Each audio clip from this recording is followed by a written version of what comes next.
Shocking insights into U.S. State Department's view on Israel and the 800,000 Israelis living in the so-called West Bank. On one hand, they swear full support for the one and only Jewish state of Israel, but on the other hand, bash it by unilaterally supporting Israel's enemies. In my personal opinion, America is harming Israel much more than they're helping. Stay tuned for the full show right here. I'm Joshua, and this is the Israel Guys.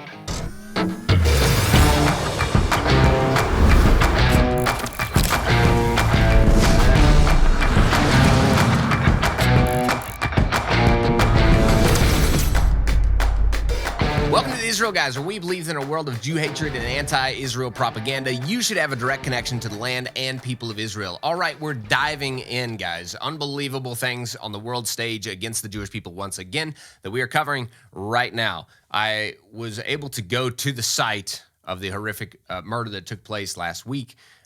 Just insanity, the international response to the harm against the Jewish people, these men of Israel that were killed literally in this right at the gas station, the streets of Israel. This is unacceptable, and the response from the U.S., not just the U.S., but the U.S. State Department will make you cringe when they stand up for the terrorist and condemn Israel. What do I mean? Well, when Israel has a good response to build, and America says no. The response in Israel is to build. Do you guys believe that? They don't go back and kill Jews or kill Arabs, and no, that's a big farce. No, Jews do not go out and kill Arabs like the other way around. There's no such a thing as a Jewish terrorist. It doesn't really exist. And if there is such a thing ever to even be an inkling of such a thing, it's dealt with the fullest measure of the law. Guys, we're going to break down right now the situation in the State Department and their demonization of the state of Israel. But before we do this, let's catch this quick video that I took just at the site of the gas station and the Hummus Eliyahu restaurant in Eli. Hey guys, quick update from the community of Eli.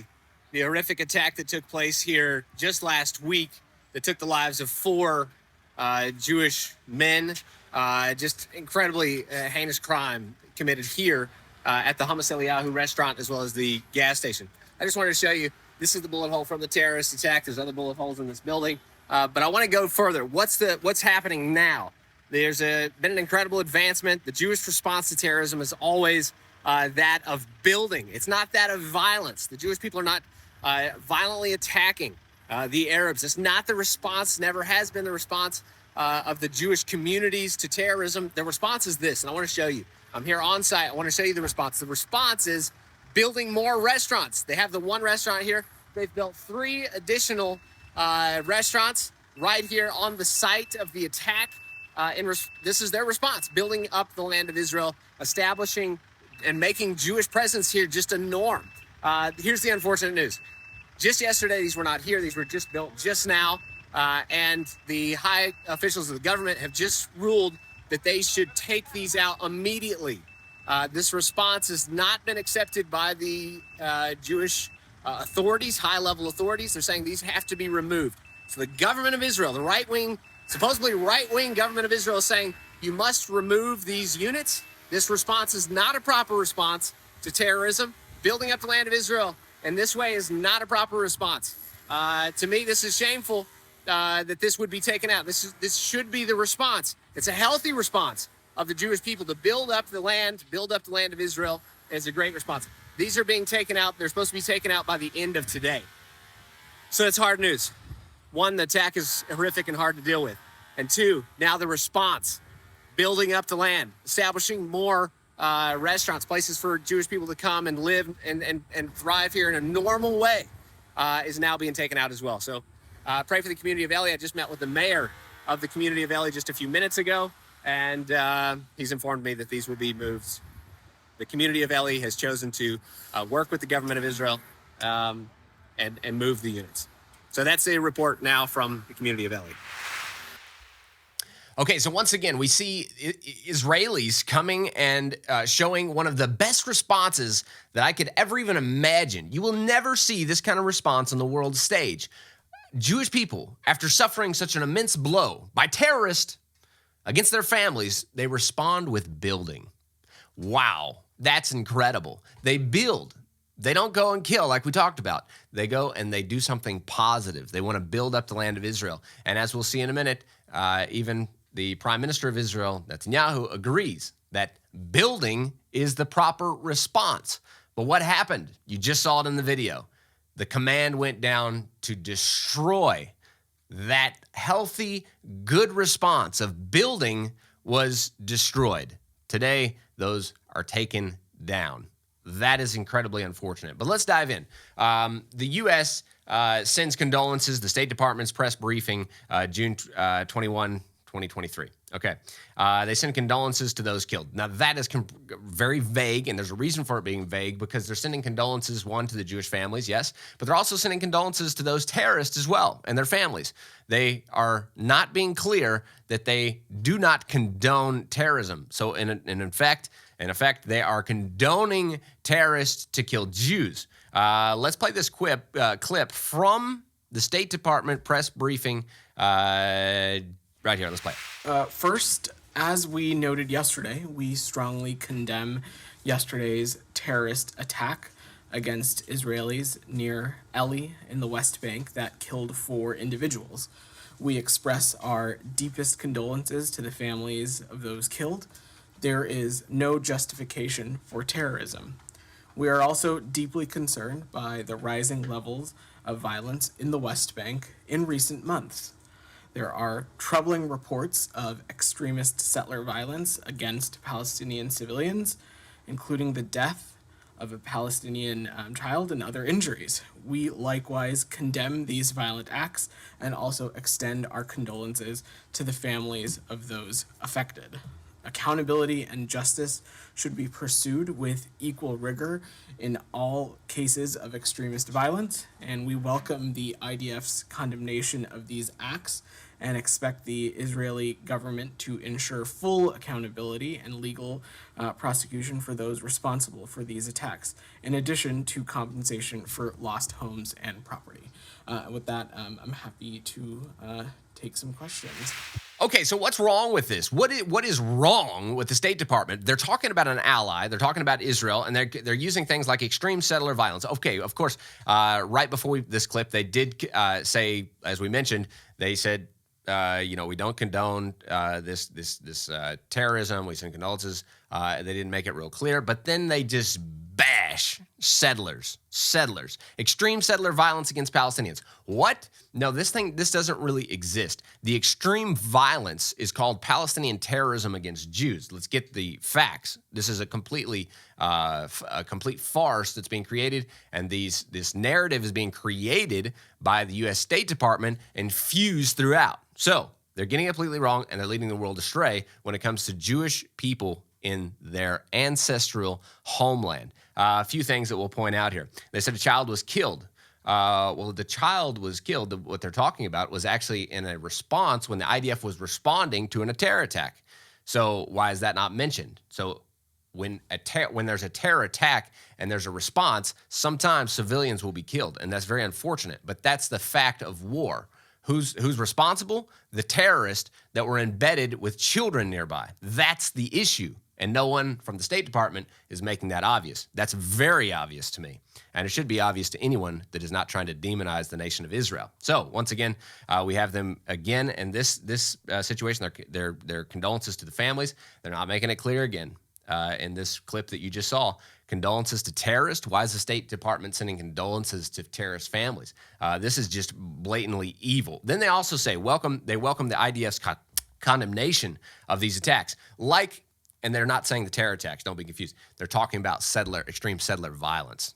And they're saying that the IDF should condemn extreme settler violence. As if the IDF doesn't condemn any attack on anybody, right? The IDF condemns it. It's not even a thing to be talking about on the world stage. It's not something that represents the Jewish communities. It doesn't represent the so-called settlers in Judea and Samaria. It does not represent them 100%. So to be using this language as the State Department as though it defines settlers is evil and just not true. So this condemnation, the IDF absolutely condemns, just like the whole state of Israel and every so-called settler also condemns these lighting a field on fire, these things that are so-called these radical extremist settlers. Okay, the radical extremist so-called settlers. This little faction that absolutely doesn't represent the whole, and there's a very small percentage of people that are involved with that, are dealt with the full level of the law. So to act like this is on par, you have Arab terrorist and you have Jewish extreme settler violence. That is evil, and it misrepresents completely the issue that's going on here. To say that these settlers are on par with terrorists, they have terrorists in the Arabs and they have terrorists in the Jewish side. No, that is completely wrong. You will never find in all of the Jewish communities people that support small factions going out and taking the law into their own hands against the enemies of Israel. Even though you can understand why these small groups operate, because they wish that in a perfect world, the IDF wouldn't have this evil from America saying, no, you can't have a strong hand against your enemies. These small groups love their people, they love the nation of Israel, and they would like to see Israel being strong against their enemies. Let me just give you a quick fact. When Trump was in office, terrorism was down. Do you know why? Because Trump did not support the Palestinian terrorist regime. When you don't support it, they're weakened in the international stage. They don't have support to attack Israel, and therefore we win. When in this clip also, we saw that the State Department was making note that they're trying to de-escalate the situation. Now, when they're trying to de-escalate the situation, they're actually, in truth, doing the opposite of that. They're escalating the situation. They're escalating the situation with a goal in mind, and this is the real problem. This is the State Department's goal, is to create a two-state solution. How do you create a two-state solution? You give $2 billion to the terrorists that are meant to drive the Jews out of Judea and Samaria, and you create a de facto Palestinian state without Israel's permission. That's not an ally if there ever was one. This is what I mean when I say America is hurting Israel more than they're helping right now. They're giving $2 billion to her enemies to do one thing because they really want a two-state.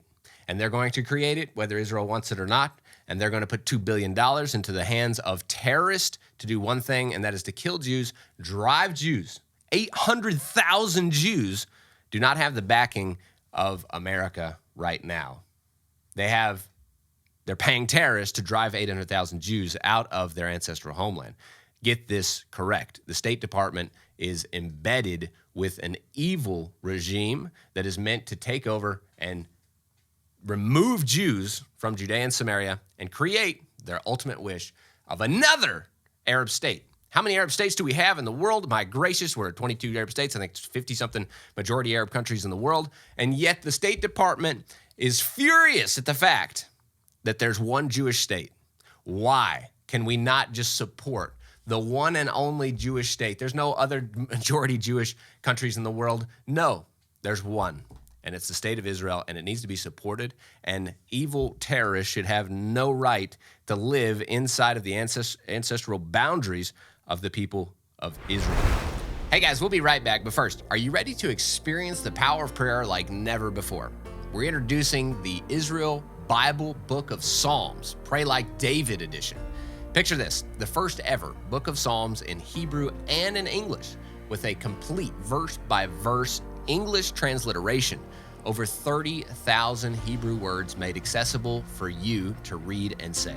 You'll be able to read, pronounce, and understand every Hebrew word in the Psalms. For a limited time, our friends at Israel 365 are offering an exclusive discount to viewers of the Israel Guys. Just use the code The Israel Guys Psalms at checkout and get the Israel Bible Book of Psalms for only $24.99, almost 40% off the retail price of $39.99. Dive into the Psalms, walk in the footsteps of King David, and pray with renewed passion and understanding. With the Israel Bible Book of Psalms, get ready to pray like never before. There's an Arab there at the State Department briefing, who is just a vile in his attacks against the people of Israel and his attempt to create a 23rd Arab state, and because he believes that Jews have no rights to their one and only state of Israel. And we'll play a quick clip here and how he says the killing of the 4 Jewish people, the 4 innocent civilians that were eating at a gas station and eating at a restaurant and pumping gas in front of the gas station, was somehow okay because of this. Let's play his clip. You started right there, but that attack came right after an attack on the Jenin camp, where the Israelis used Apache helicopter against civilians. 6 people were killed, including a 14-year-old girl that should be dreaming about boys and schools and things like this. So no condemnation there for an unprovoked attack that the Israelis conducted and were there for 9 hours. For 9 hours, using Apache helicopters, using all kinds of weapons supplied by the United States of America. Said, we continue to work directly with our Israeli partners, with the Palestinian Authority, to promote steps to advance de-escalation. As you've heard us say, Assistant Secretary Leaf is in the region now, continuing to be directly engaged with the parties on efforts to restore calm. This is, of course, something the Secretary and others across the department are deeply engaged with as well. And we remain steadfast in our work to promote de-escalation, and even beyond this, an environment, which you've heard me say before, and where Israelis and Palestinians are afforded equal measures of security, peace, and prosperity. So now he says that because of this attack on the Jenin camp, and he says these were civilians. Do not believe such a lie. Israel attacked a terror bed that was using a massive explosion, IED, that literally jarred and harmed Israeli soldiers. So it was such a massive explosion. This was full-blown war in Jenin, and it wasn't war. You don't have war against civilians. Get it right. This is evil in its full presentation. The rhetoric here by this Saeed to the State Department briefing here is nothing but propaganda. And unfortunately, they're doing a great job at it, and they're stealing most of the world's opinion, including all of the other reporters that were standing in the audience of the State Department briefing. So this is nothing more than a big farce. Israel brought in Apache helicopters because the terror organizations funded by Iran have gone absolutely buck wild and now have so much ammunition and created bombs, so much so that it required the Israeli military to bring an Apache in, and you heard about that on other shows. What's really evil is because this Saeed Arab there at the briefing, so what? He's not a part of the government, but the response by the U.S. State Department, one is they do not set the record straight, that the ally was not killing innocent civilians. They were targeting attack against a terror bed, and yes, if those terrorists hide behind civilians, those civilians will be harmed. Why did the State Department not make that clear to all of these networks that are present at this briefing? That's a problem. We're not standing up for our ally in the Middle East. And again, they state we promote steps for de-escalation, but are escalating the whole situation at the same time. Okay, we're moving on. This question here, let's play it real quick. This quick question at the briefing. Following up on that, today, Prime Minister Netanyahu said he was planning to go ahead with 1,000 new homes in Eli. I know you guys have recently condemned the settlement expansion. What's your reaction to that? He also said that, his response to terrorism is to build up our country. Of course, settlements are theoretically not in Israel, but in what would be a Palestinian state. Well, we've been very clear about this, that unilateral actions such as this one, such as settlement advancement, will only incite tensions and undermine the prospect of a two-state solution. Okay, I think this undermines, this really outlines the biggest problem. We have the United States actually believes that Judea and Samaria is not a part of Israel. And this is made clear with this reporter's question. The reporter says that he says his response talking about Netanyahu to terrorism is to build up our country. Well, yes, that's amazing, right? And we'll continue to quote. Of course, settlements are theoretically not in Israel, but in what would be a Palestinian state. So really, this is contradictory. It's not in Israel, but what would be. So what is it? Right? That's the good question to these reporters. What are you talking about? And again, the State Department does not bring any clarity to this question. They go along with it, and they continue to bring about their ultimate goal. They say his response, and we'll quote it here, "We've been very clear about this unilateral actions such as this one, such as settlement advancement, will only incite tensions and undermine the prospect of a two-state solution." This is the State Department response to this question. Again, we have the State Department doesn't know that Judea and Samaria is an integral part of the nation of Israel. And this is the underlying problem. They prefer to support and fund terrorism against Jews to drive them out of Judea and Samaria, so-called West Bank, and under the term a two-state solution. Two-state is no solution. It's just as good a solution for the Jewish people as what was in the 30s and 40s, Hitler's final solution. If the nations come up with a solution for Israel, I would be very leery of it. And again, we can go through what this solution is causing so much bloodshed and has caused so much bloodshed for Israel. We can really see a similarity. The end goal of ridding the Jews. Any Arab in the whole area will tell you that their goal is to eliminate Israel, not just from the Judea and Samaria West Bank areas, is to rid Jews from every area of Israel. And in this two-state solution is just the stepping grounds to achieve their ultimate goal. Guys, as always, tune out the fake news and tune into what is actually happening here in the heartland of Israel. We'll be back every Monday through Friday with your direct connection to the land and people of Israel.